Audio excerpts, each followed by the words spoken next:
بسم اللہ الرحمن الرحیم۔ آج ہم 14ویں پارے کا خلاصہ پڑھیں گے۔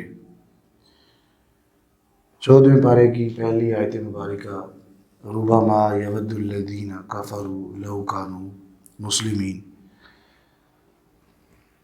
اس میں اللہ رب العزت نے ان کفار کا ذکر فرمایا ہے کہ جو کفار کل قیامت والے دن مسلمانوں کے جب رتبے کو دیکھیں گے تو اس وقت وہ حسرت کریں گے کہ کاش کہ ہم نے دنیا میں اسلام کو قبول کر لیا ہوتا۔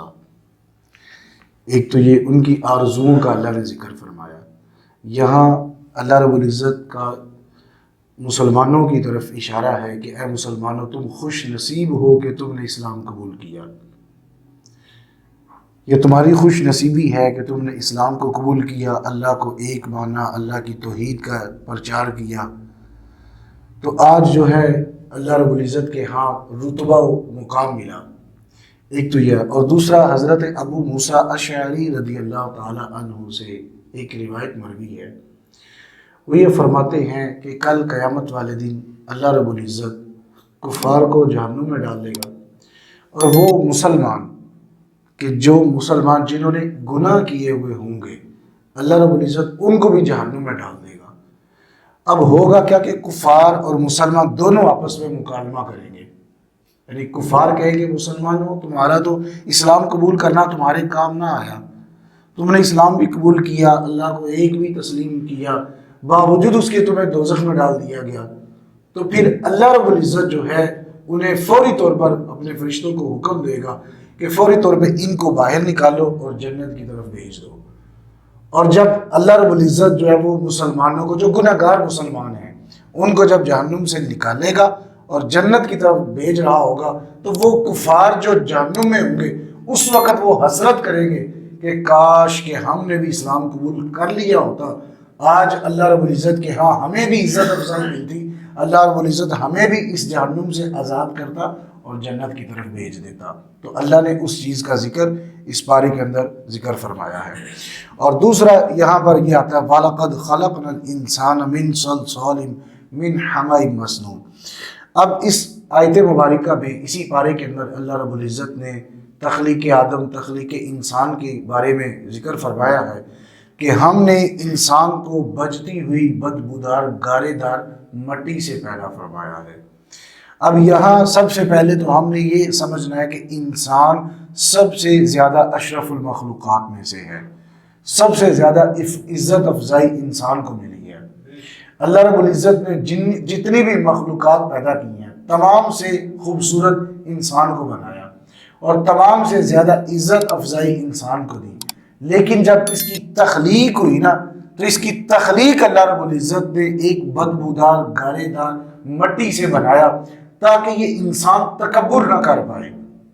انسان آج زمین کے اوپر تکبر کرتا ہے، یہ سوچتا ہے کہ میں جو ہے وہ بہت زیادہ عزت افزائی والا ہوں، اگرچہ اللہ نے اس کو عزت عطا فرمائی، لیکن ایک لمحے کے لیے سوچے کہ میری پیدائش کہاں سے ہوئی ہے، ایک بات۔ اور دوسرا، جب اللہ رب العزت نے انسان کی تخلیق مٹی سے بدبودار گارے سے جب کی نا تو اللہ رب العزت نے حکم دیا جب وہ تمام فرشتوں کو کہ اس کے آگے سجدہ کرو۔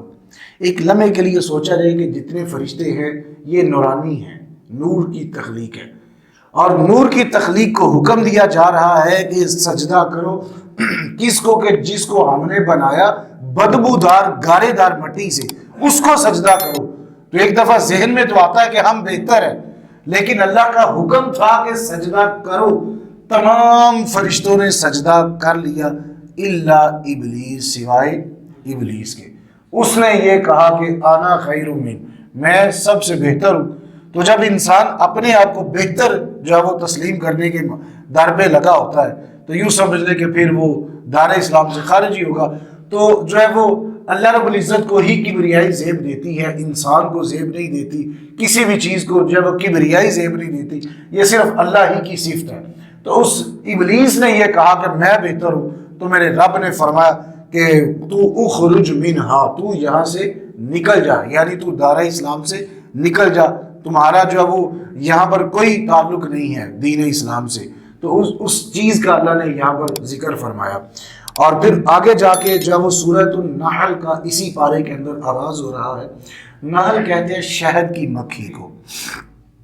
اب اس صورت کے اندر اللہ رب العزت نے جب وہ بہت زیادہ پھلوں کا ذکر فرمایا اور جو اللہ رب العزت نے انسانوں کے لیے بہت زیادہ رزق کے جب وہ مختلف ذرائع بنائے ہیں اللہ رب العزت نے ان کا ذکر فرمایا.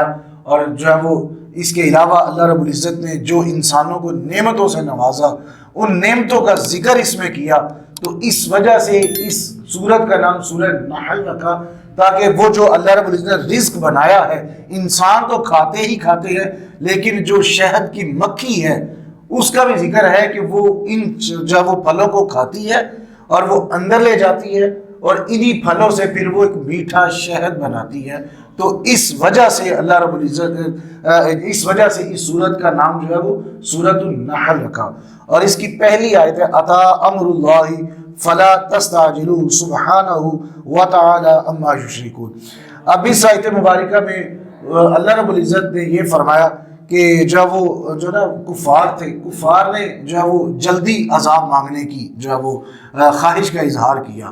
لیکن یہ بات ذہن نشین ہے کہ نبی پاک صلی اللہ تعالی علیہ وآلہ وسلم کی ذات جب تک یہاں موجود ہے اس وقت تک میرا رب عذاب نہیں نازل فرمائے گا. ما کان اللہ لیعذبهم وانت فیہم.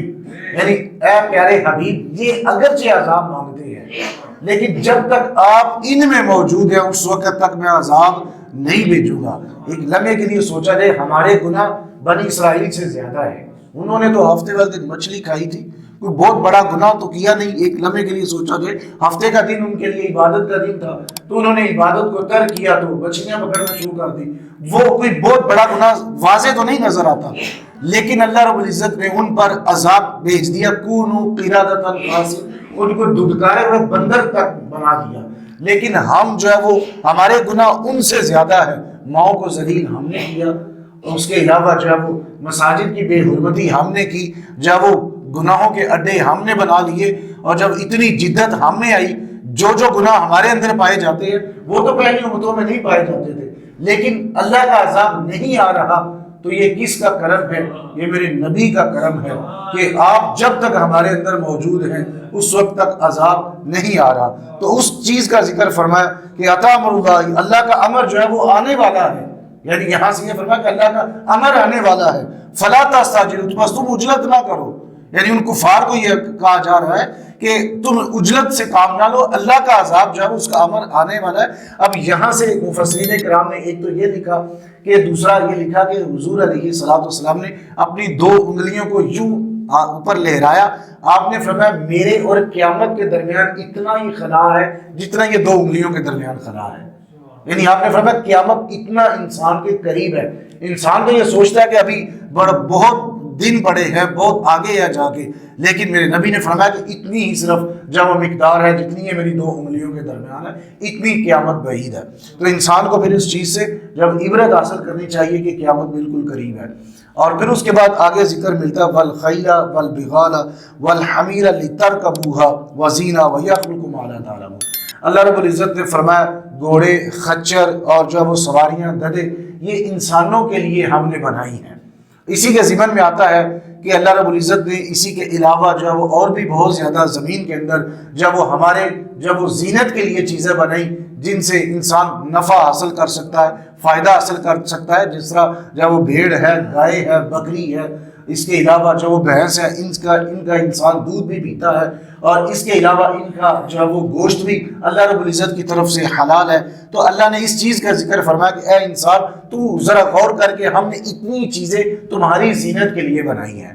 یعنی انسان کو غور و فکر کا حکم دیا جا رہا ہے کہ انسان غور کر ہم نے تجھے صرف پیدا کر کے چھوڑ ہی نہیں دیا بلکہ ہم نے تیری زینت کے لیے اور بھی بہت ساری چیزیں زمین کے اندر تخلیق کی ہیں. اور پھر آگے جا کے اللہ رب العزت نے فرمایا وَهُوَ الَّذِي سَخَّرَ الْبَحْرَ لِتَأْكُلُوا مِنْهَا لَحْمًا طَرِيًّا وَتَسْتَخْرِجُوا مِنْهَا حِلْيَةً تَلْبَسُونَهَا.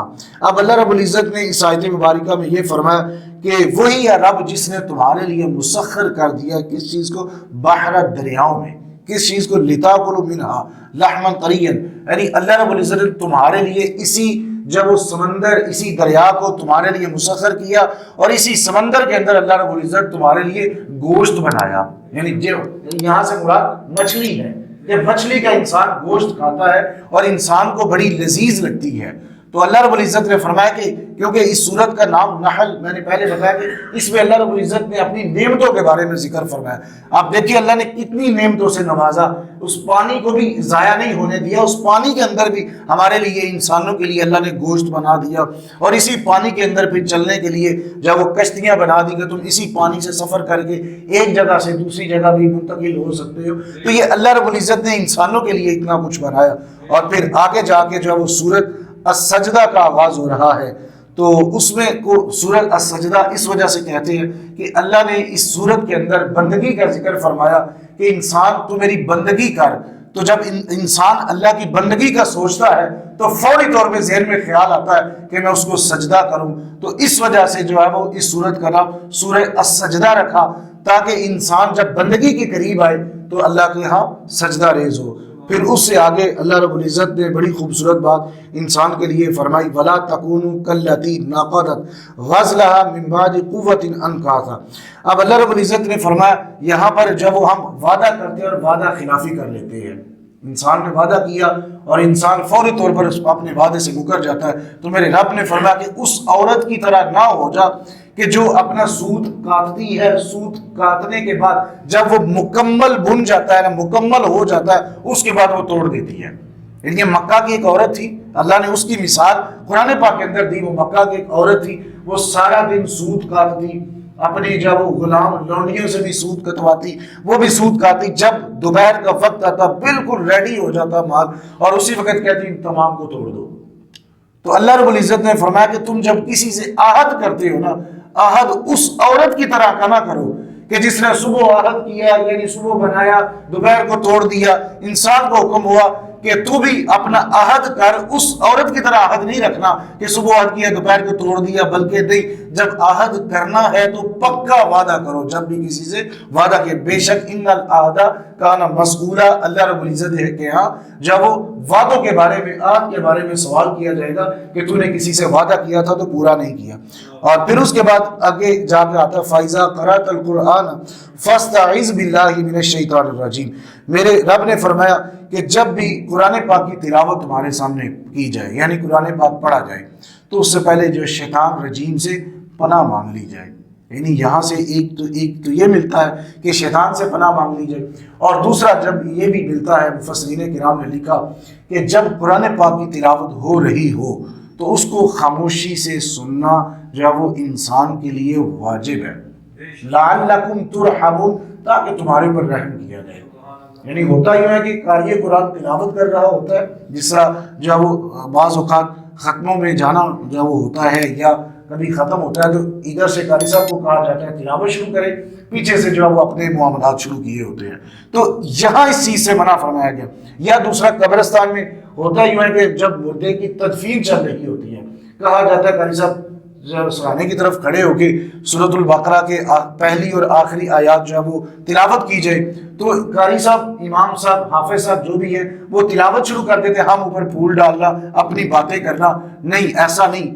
میرے رب نے فرمایا کہ جب قرآن پڑھا جائے، ایک تو یہ ہے کہ اسے جب وہ شیطان کی پناہ مانگ لی جائے، دوسرا فرمایا میرے رب نے کہ جب اسے غور سے سنا جائے، اس وقت جب ادھر ادھر کی باتیں نہ کی جائے، اس وجہ سے لعلکم ترحمون، تاکہ تمہارے اوپر رحم کیا جائے۔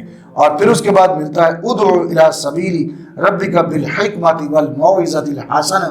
میرے رب نے فرمایا کہ جب بھی کسی کو نصیحت کرو نا، اسے سختی سے نصیحت نہ کرو۔ انسان کے اندر سختی طبعاً ہوتی ہے کہ انسان کسی کو نماز کی تلقین کرتا ہے یا کسی کو ویسے کسی کام کی تلقین کرتا ہے تو وہ سخت لہجے کے ساتھ کرتا ہے۔ میرے رب نے فرمایا نہیں، جب بھی کسی کو نصیحت کرنی ہے تو بالحکمت، یعنی حکمت کے ساتھ، حکمت کے ساتھ، اور فرمایا والموعظۃ الحسنہ، اور اچھی نصیحت کے ساتھ، یعنی اچھے کلمات کے ساتھ، یعنی بالکل نرمی کے ساتھ اسے نصیحت کرو۔